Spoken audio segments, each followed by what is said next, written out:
Well, let's keep our eyes on that. And like I said, we'll talk about Spirit in a moment. Let's jump through just some of the other names here. So we've got mouz C9 and MIBR. Let's start with, well, do we even, the mouz one we can kind of, we can just do like hot takes or something, because we can't talk about all of these teams. If we saw something like super exciting of some of these teams, we can mention that. All right, and then just like there's three teams here. Let me throw a team at you each, and we'll just, you give me whatever response you want. How's that sound? And if you got anything else to add after, we can keep going. All right, Prof. Cloud9, better or worse now without Woxic? I don't know if I watched like more than one map of Cloud9, to be Just honest. give me a hot take. Tournament. My hottest take just is like, give me a headline. Alex opping lul. Okay, well, fuck. Strikey, did you watch many Cloud9 games? Not specifically, just because they actually played quite a lot of them. Yeah. So I'm kind of then like in the same boat where I just like, maybe I think I watched like 2 of their games, and it was definitely the one thing that I noticed was that Alex actually was bailing them out a lot of this, out of a lot of situations with the AWP, which is something that I wouldn't have expected, you know, with this change. So I guess that's the take. Okay. Now I obviously living with Henry.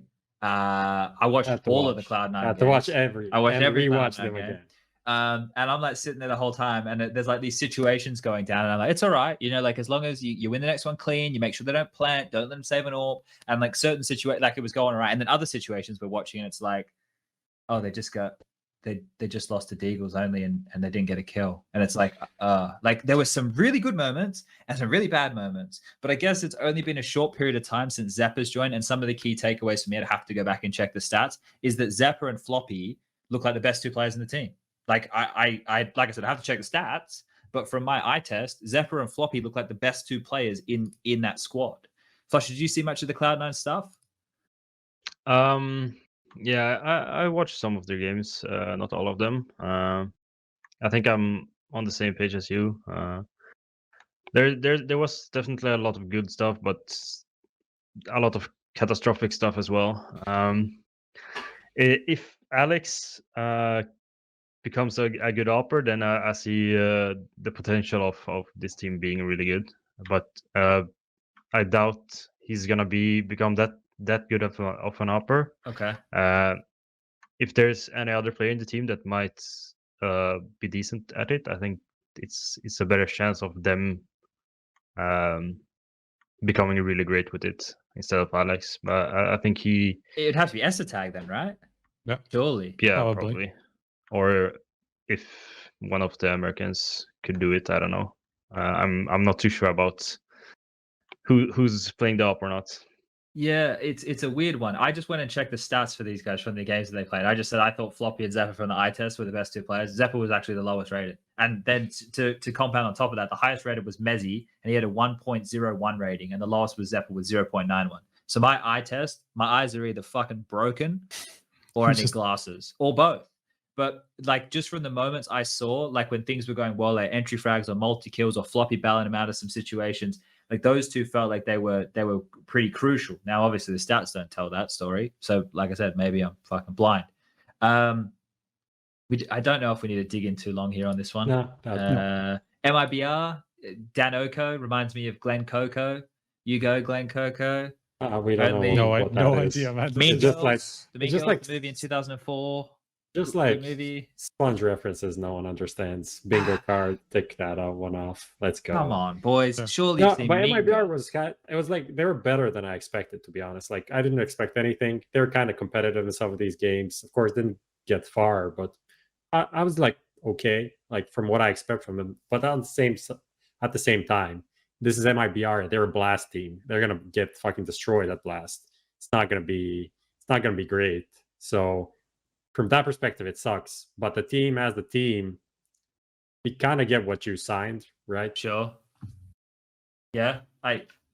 What else do you say to that, right? Like this team with Phelps regionally, correct me if I'm wrong here, they were like undefeated, right? Like they were winning won everything. Like 7-8 events.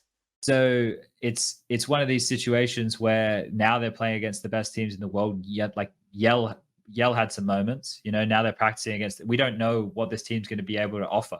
Like Bolts has had his moments in the sun before. I guess there's no reason he can't return. Whereas more like Yell, SHZ, those guys, they were always just kind of middling in the US, right? We never looked at them like they were a crazy threat. They're never a team that we thought was going to go super deep in tournaments. So is that kind of what you mean when you're saying, you get what you signed? Yeah, I mean, like if they could maybe nab one of these like godsend players, that would like one of these promising 3 players that they got. I think that would be the direction that they probably should have gone. But I don't know. Maybe they'll just have to wait and see, and until like someone pops up and becomes free to be picked up. At the same time, like the ex-MIBR team, by the way, so many people flamed me for saying that the Henny move is maybe the worst move any player made ever in CSGO. Yeah. They still don't have a team. They're not like half of these players are still contracted to their organizations. That is not going in a great direction, like the ex-MIBR lineup. So sure. Yeah. Okay. Let's just quickly. I'm going to quickly read through the summit names, and if any of them stick out to anybody, we'll mention them. Most parts we haven't mentioned yet. Yeah, but do we even want to mention them? Because just one thing, like literally, Carrion carried their asses the entire tournament, and Acor didn't have to do a thing to get to a top 4 placing. Man, he was just like so like not present. He was doing okay, I guess, most of the time, but it was just like nothing, special. And just Carrigan was carrying. So. Everything was wrong. It was very strange to see mousesports playing there. I feel like that must be like Kerrigan's best event in a really long time, surely. He was playing lights out. He was fucking owning. I didn't check like where he ended up after the. It was like 1.23, I think. Okay. Yeah. Which is like crazy for him. Like before the semifinal, he was like 1.34 rating. That's literally like simple Zaiwu level event rating. Sure. For fucking Kerrigan, and playing against kind of good teams, not the worst teams in the world, right? It's not like he was playing a tier 4 event, so now he's farming. He's literally carrying everyone, and that made no sense. I think one thing to point out as well is I noticed that when we were doing the top 20 articles about Robs, like as the events went on, especially after Woxic stepped down from the team, Robs became a lot more like aggressive early round. Sure. Like his opening kills and opening deaths like almost doubled from before and earlier in the year, and that trend continued now. That is something to keep an eye out just for him and how his stats will be looking and how his impact is going to be in the game, because I feel like he'll probably have higher impact but worse overall rating. Yeah. And then people will say, oh, now he's shit, but maybe he's just doing a different job in mousesports now.